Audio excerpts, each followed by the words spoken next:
Okay, my name is Maria Weber, now Maria McKillop, and I was born in Yugoslavia.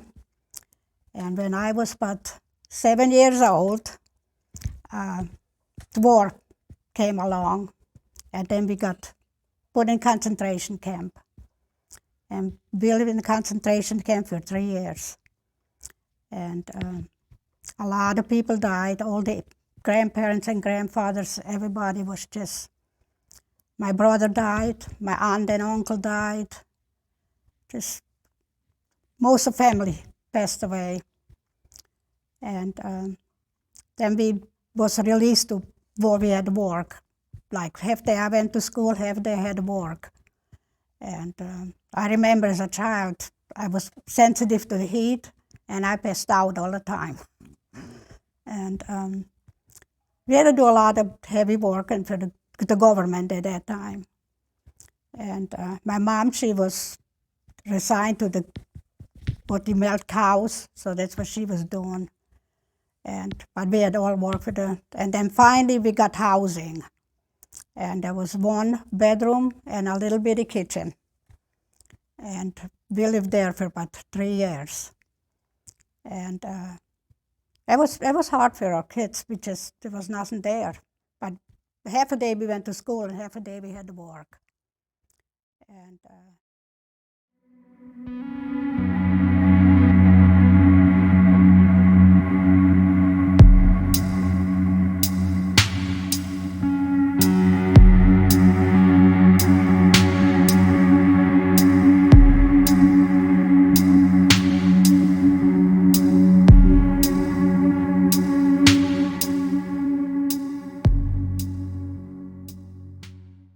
I was happy.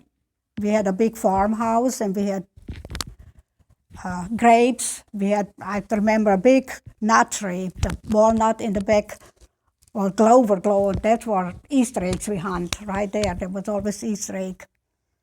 And yeah, then like I say, and I remember some part. I remember when we went upstairs, because my dad, he built a house where we lived in there in Yugoslavia, and my uncles and the all.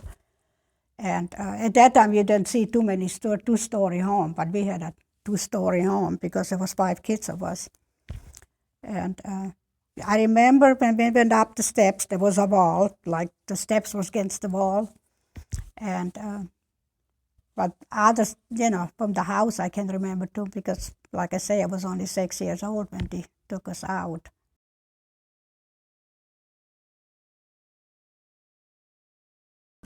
Yeah, we had a farm, yep.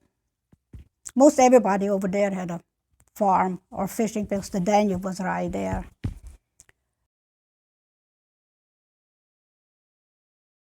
Yeah, we went right to it. Yeah, we swam in it, yeah. Yeah, that was our place as kids, Ulster Creek or the Danube, or you didn't have no swimming pools.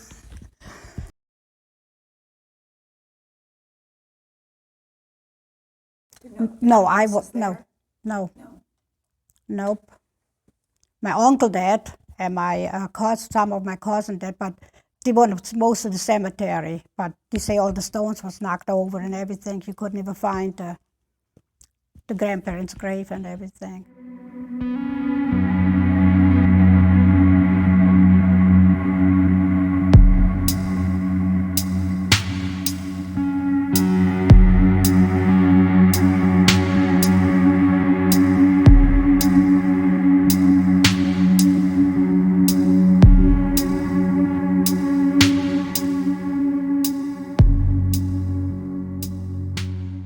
how sad it was the 9th of May. They took our freedom away.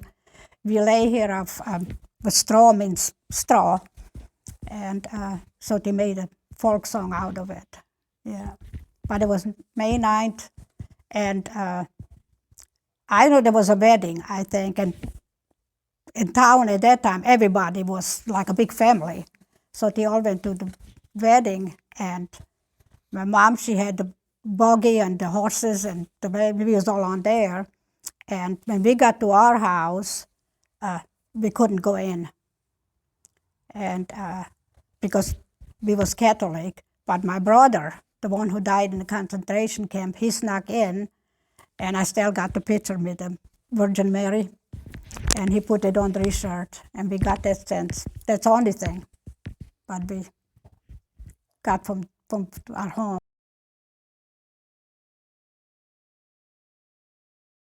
Every godmother to the child, to the girl child, she gave him a gold hoop earring, little hoop earring. That was its tradition. And the rumor was going her mom and mama here, so she took ours out and she just gave it to the guy, to the guard. Because they put us on a, like I said, there was a wedding, or I can remember something. And we got home, you know, with a horse and buggy, but my mom was, and she was ready at our house with a truck.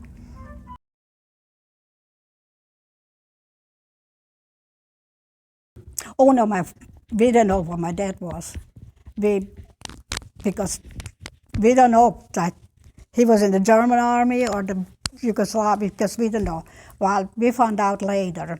My oldest sister, she looked a lot like my dad. And because we had to work half a day for the government and then half a day we got to school. And some man, he just stopped it and he said, for every chance, he said, your last name is not Weber. And she said, yeah. And she said, you know, a man named Yuri, or we called him Georg, but it was called Yuri. And she said, yeah. And she said, it's my dad. And she said, well, I thought you looked a lot. And then he told us how he died. So he was beaten to death. So.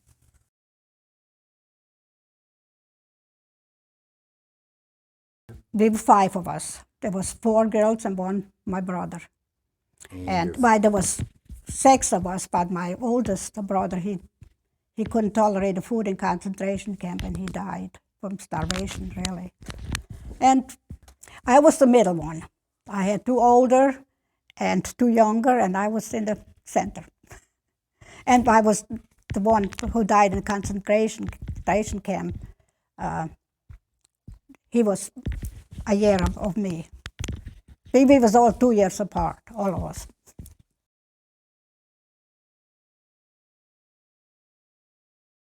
No, I was Catholic. We was raised Catholic all the time, yeah. But my mom, when she made her aunt, she didn't care what, so she said, I don't care, Maria, so long you go to church. That's what she told me.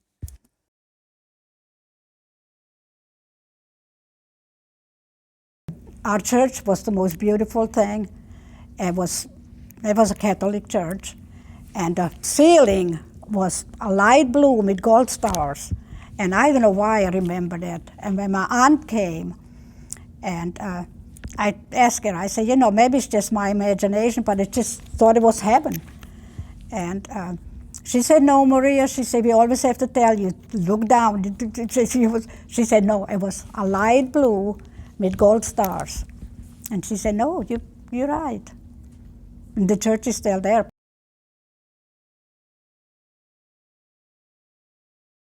Oh yeah, because we was, because even not having church, there was church all the time. And our prayer every day, you know, we had to say our good night prayers, and, you know, even what we didn't, you know, thank God for what we had. So.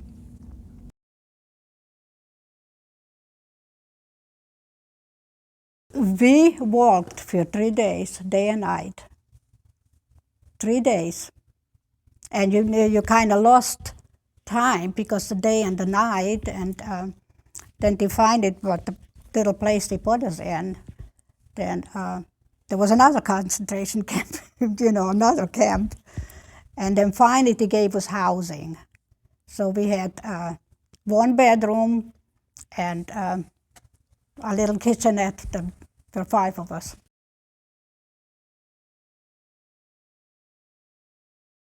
Oatmeal and just junk, just, nothing.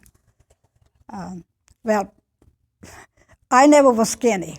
I was My favorite part. a friend, we was just little then. We snuck out from the camp, and they would hear him, but he wouldn't let me go in. So my mom had to go out there, and they thought I was too heavy, too chubby to be in the concentration camp. It was kind of funny story my mom was telling, but they didn't think I belonged there.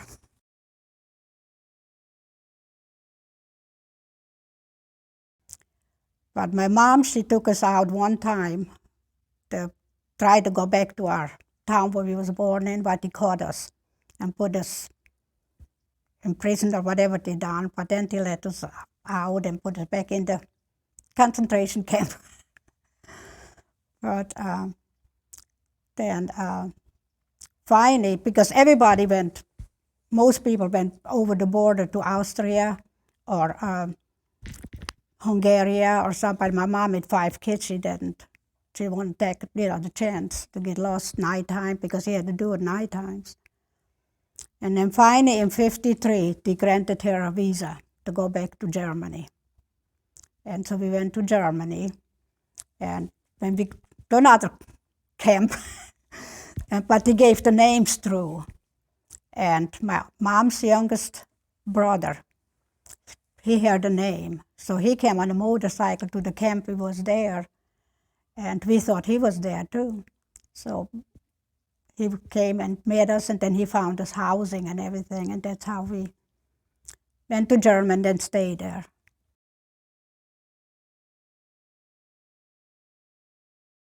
Probably 40 people or so in the barracks. And just, there was no bedding, there was just straw. And there was men, women, just, there wasn't too many men left no more, but no, there was no privacy.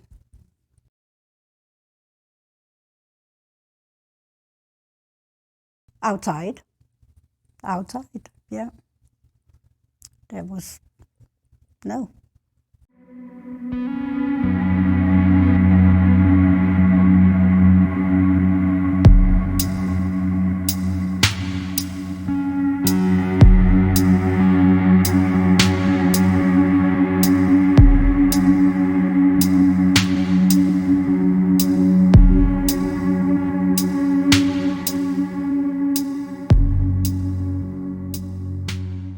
Two years before they let me, because I was born in Yugoslavia, and they didn't want him to, That's communist.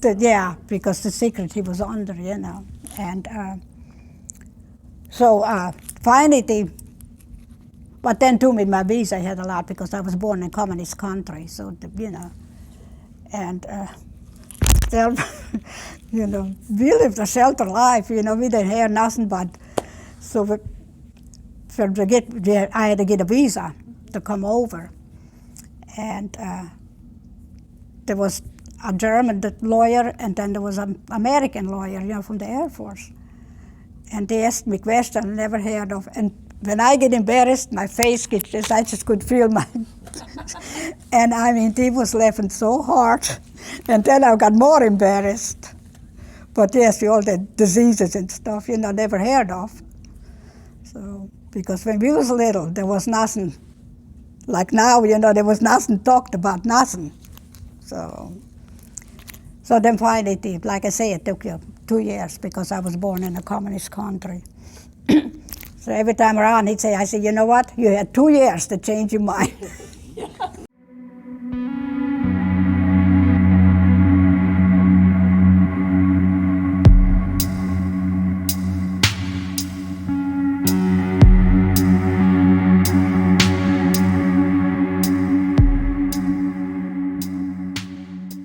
We went to Muscatine.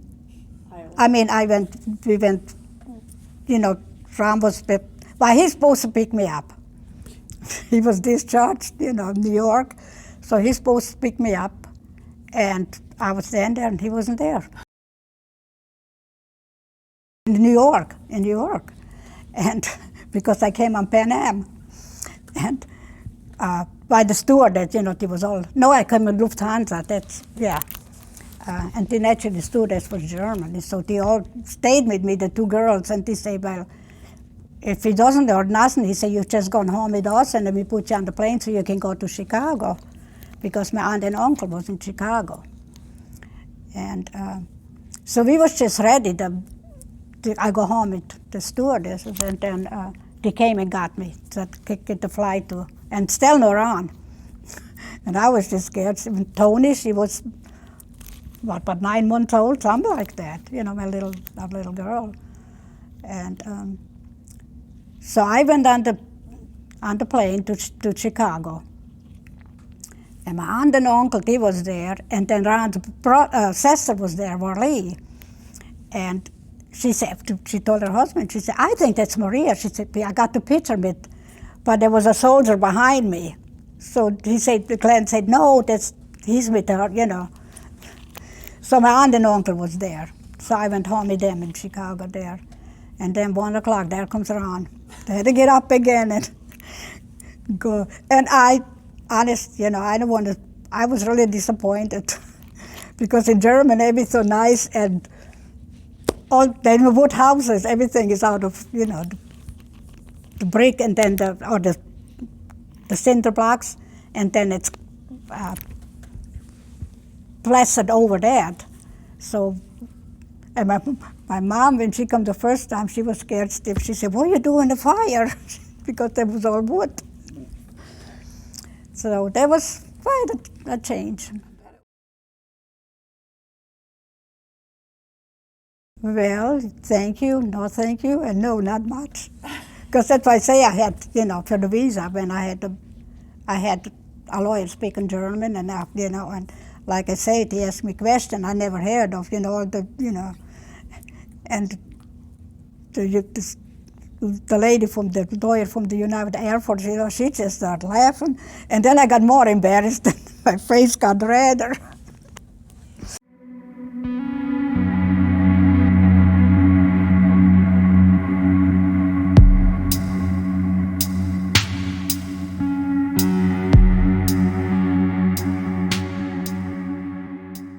Believed in, everything happened for a reason.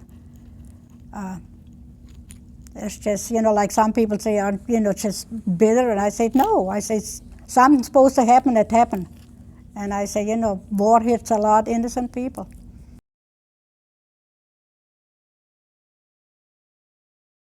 Just talk. My mom's always been a very positive person, and being as young as she was, being in a concentration camp, there's probably a lot that she doesn't quite recall because it was worse than what's described. But my mom's always been an extremely positive person, as I said. If it was, a gray, dreary day, that sun was shining. She's always been that way. And that's just how us kids were raised. Everything happens for a reason, and, you come out of it stronger.